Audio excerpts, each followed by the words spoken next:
Welcome to Lucknow क्या है। I am Ajit Chuck and I am your host for the day. इस episode में हमने डिसाइड किया है कि हम बात करेंगे लखनऊ में क्या थी मर्दानगी की निशानी। 1970 के दशक में क्या थी मर्दानगी की निशानी और मर्दानगी के लिए क्या क्या लोग करते थे लखनऊ में। अब उस मर्दानगी का नतीजा आज ये है कि उत्तर प्रदेश में एक पॉपुलेशन कंट्रोल बिल पेश करना पड़ रहा है सरकार को।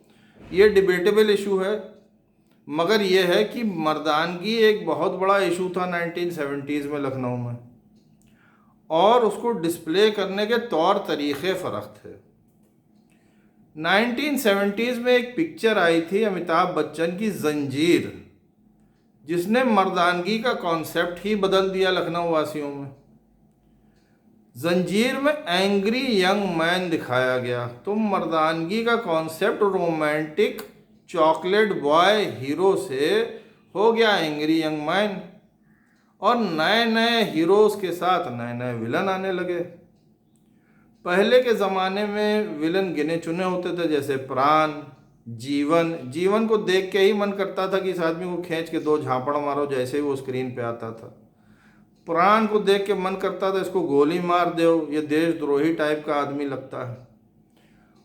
और विलन आ गए, अब उसमें कुछ ऐसे विलन थे जो मर्द टाइप के विलन थे, जैसे कि रंजीत, राजेंद्र नाथ।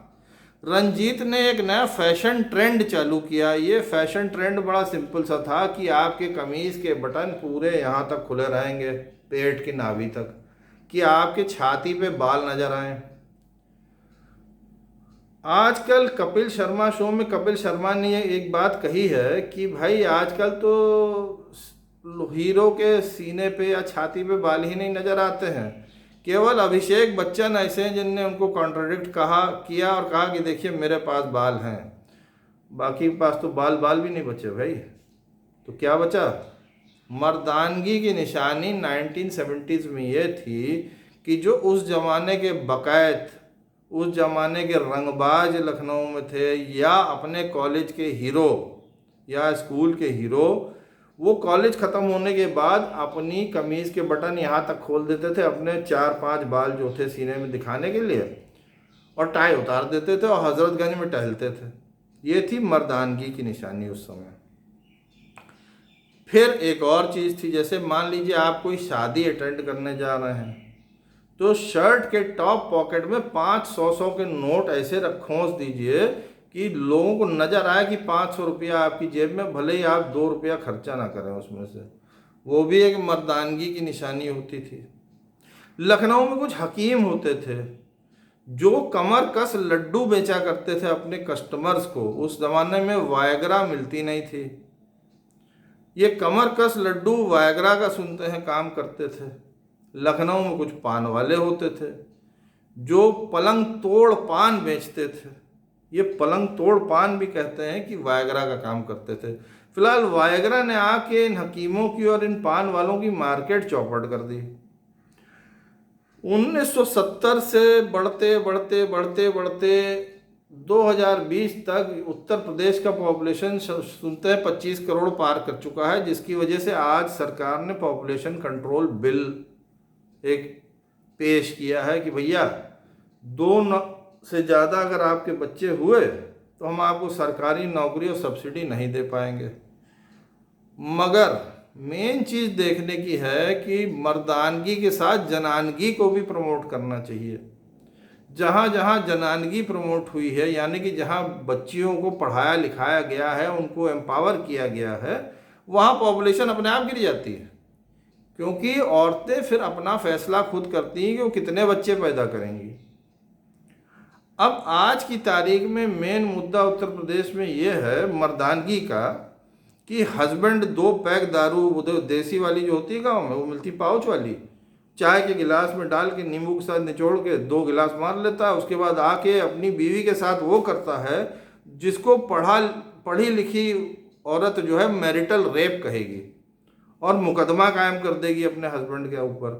मगर वो बेचारी अनपढ़ गंवार लेडी जो है वो हो जाती है प्रेग्नेंट, मर्दानगी दिखाने के चक्कर में। मर्दानगी 2 पैक दारू से भी मतलब डिफाइन की जाती है कुछ एरियाज़ में। 1970s में ऐसा नहीं था। 1970s में केवल ये था कि सीने पे बाल होने चाहिए, मगर फिर फैंसी क्रीम आ गई, फैंसी साबुनें आ गई, उनको लगाओ नहा लो, सीने पे बाल गायब हो जाते थे।